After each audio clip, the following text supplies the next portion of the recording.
Chuyện tình trong quá khứ của Triệu Lệ Dĩnh và Phùng Thiệu Phong bị đào xới lên. Người tình mới của Lâm Canh Tân thường xuyên xuất hiện xung quanh anh. Những scandal của Lâm Canh Tân lại một lần nữa được khẳng định khi anh quay lại tổ ấm tình ái với mỹ nhân trường phái mới Y Khiến. Người hâm mộ bàng hoàng, lời tiên tri của Phùng Thiệu Phong về sự thật cuộc hôn nhân của Triệu Lệ Dĩnh cách đây 6 năm, người đàn ông coi trọng sự nghiệp đã có bước ngoặt tao nhã sau khi ly hôn. Từ vai phụ trong Hoành Điếm đến nữ hoàng rating, cô đã biến những thăng trầm trong cuộc sống thành tác phẩm kinh điển trên màn ảnh với thái độ của một người phụ nữ tuyệt vọng. Say mê trong vở kịch nhưng lại tỉnh táo ngoài đời, vai diễn và tác phẩm chính là quân át chủ bài mạnh nhất của nữ diễn viên. Cư dân mạng, chị Triệu của chúng ta còn tệ hơn cả cô Tiên 25 tuổi này sao? Xét về độ nổi tiếng, chị Triệu là người đứng đầu, về ngoại hình, chị Triệu không cái này. Chị Triệu có khinh thường anh ta không? Ngay lúc đôi tân hôn còn chưa kịp nói lời nào, chuyện quá khứ của Triệu Lệ Dĩnh và Phùng Thiệu Phong lại bị đào lên. Những lời Phùng Thiệu Phong nói về Triệu Lệ Dĩnh trong phim cách đây 6 năm thực sự là lời tiên tri của thần linh. Những người bạn đang xem trò vui này nên thức dậy đi. Hôm qua, tôi tình cờ gặp một tay săn ảnh đã nhìn thấy Lâm Canh Tân lái chiếc xe thể thao sang trọng đó với một bé gái buộc tóc đuôi ngựa và đội mũ bóng chày ngồi ở ghế hành khách. Sau khi ăn xong, chúng cùng nhau trở về tổ. Trong lúc chờ đèn đỏ ở ngã tư, Lâm Canh Tân rít một hơi thuốc lá điện tử, còn cô gái kia thì cúi đầu chơi điện thoại di động, thỉnh thoảng lại lắc tóc.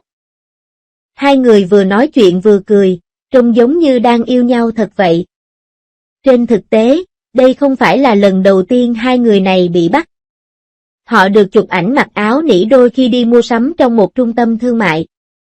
Sau đó, người ta thấy họ lái chung một chiếc xe. Lần này, họ được chụp ảnh khi đang quay trở lại cùng khu dân cư đó. Chẳng trách mọi người đều đoán rằng liệu họ đã sống chung với nhau hay chưa. Người đẹp trường phái mới cái này không phải là một nhân vật bình thường. Cô từng gây sốt trong trại sáng tạo 2020. Xuất hiện thoáng qua trong Tăng thiếu niên năm ngoái, năm nay tham gia diễn xuất trong các bộ phim như Thời gian bão tuyết. Nhưng không thể phủ nhận rằng lợi thế của Lâm Canh Tân đã giúp cô rất nhiều trong việc này.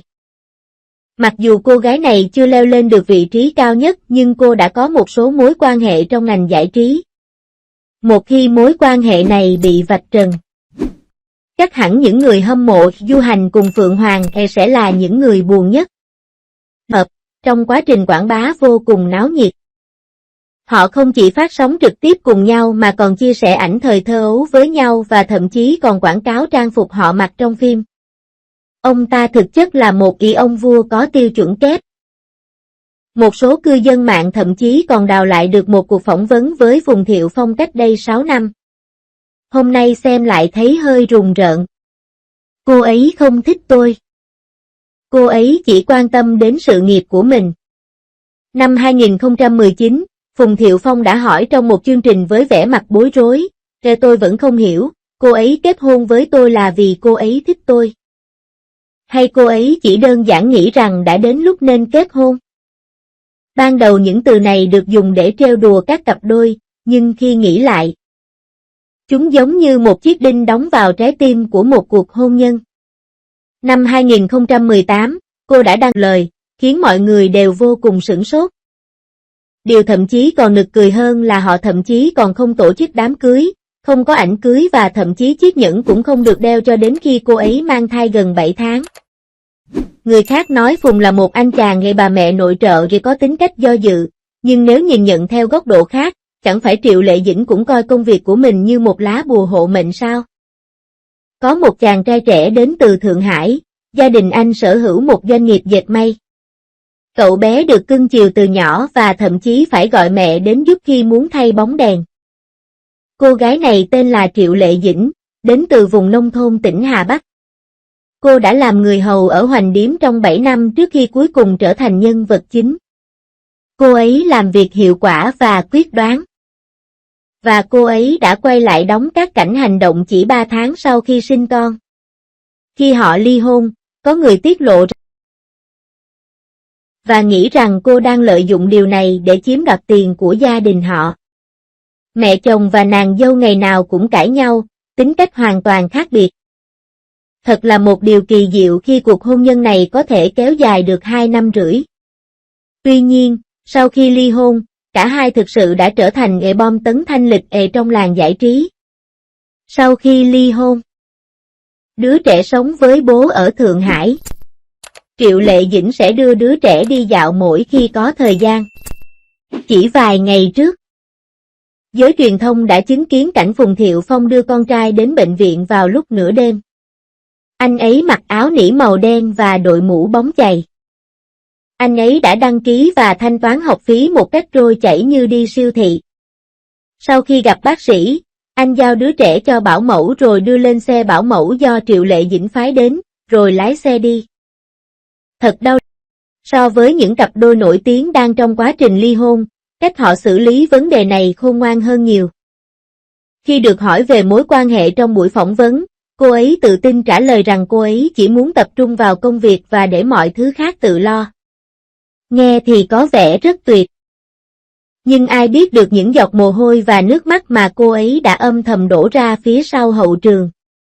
Là người bạn thân, Lâm Canh Tân có ngốc không? Anh ấy hẳn phải biết điều đó. Đây không phải là lần đầu tiên họ hợp tác. Vụ bê bối này lan truyền như pháo hoa, và ông đã quen với điều đó từ lâu rồi. Nói cách khác, so với chuyện tình cảm bí mật của người thường, chuyện ngồi lê đôi mắt, chuyện mơ hồ, thậm chí chuyện kết hôn, ly hôn của người nổi tiếng đều bị mọi người soi xét kỹ lưỡng như một chiếc kính lúp. Những người độc thân trong thời gian dài thường là người tiện khi thấy người nổi tiếng ly hôn, nhưng thực tế họ đều rất hài lòng. Nếu Triệu Lệ Dĩnh muốn sự nghiệp thăng tiến, cô phải gác lại những công việc nhà tầm thường đó, và Phùng Thiệu Phong muốn có một cuộc sống ổn định. Nhưng anh lại phải tụt hậu so với chị dâu chăm chỉ của mình. Hãy nhìn Lâm Canh Tân, người đã độc thân hàng ngàn năm. Anh ấy thực sự thông minh, bê bối xảy ra ở khắp mọi nơi. Nhưng anh ấy chỉ phủ nhận chúng. Anh ấy không chỉ giữ được những cô gái theo đuổi mình mà còn có thể tiếp tục yêu. Đây thực sự là một mũi tên trúng hai đích. Này! Tin đồn đang lan truyền như cháy rừng, nhưng nhân vật chính vẫn im lặng như tờ. Lâm Canh Tân là chàng trai không bao giờ nói về vấn đề tình cảm của mình. Bạn có thể làm bất cứ điều gì bạn muốn với anh ấy trong quá trình quay phim, anh ấy không quan tâm đến giao thông chút nào. Lịch hẹn hoặc thay đổi người.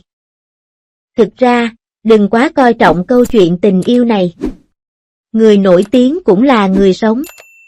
Họ có thể yêu nhau nồng nhiệt trên màn ảnh, nhưng ngoài đời họ lại bận rộn với những việc riêng của mình.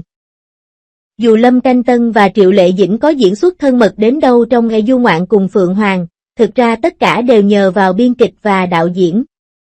Điều một diễn viên nên làm là diễn xuất. Bất kể chuyện gì xảy ra trong cuộc sống riêng tư, anh ấy sẽ không gặp rắc rối miễn là anh ấy có công việc hỗ trợ. Hãy nhìn những anh chàng trẻ đẹp trai được tìm kiếm nhiều nhất mỗi ngày. Chỉ một số ít trong số họ có thể duy trì sự nổi tiếng trong hơn 3 năm. Ngược lại, Triệu Lệ Dĩnh, nữ thần lạnh lùng, đã đạt được rất nhiều thành tựu trong sự thầm lặng. Từ Lục Chấn đến Hứa Bán Hạ. Ai cũng tuyệt vời. Kết hôn cũng lạnh hay nóng. Này các bạn, hãy ăn hạt dưa như một trò tiêu khiển nhé. Nếu bạn muốn học những kỹ năng thực sự, bạn phải xem những người đó làm việc chăm chỉ như thế nào. Dù cặp đôi trong vở kịch có tình cảm đến đâu thì những gì còn lại với chúng ta bên ngoài vở kịch vẫn là những nhân vật và tác phẩm có thật đó.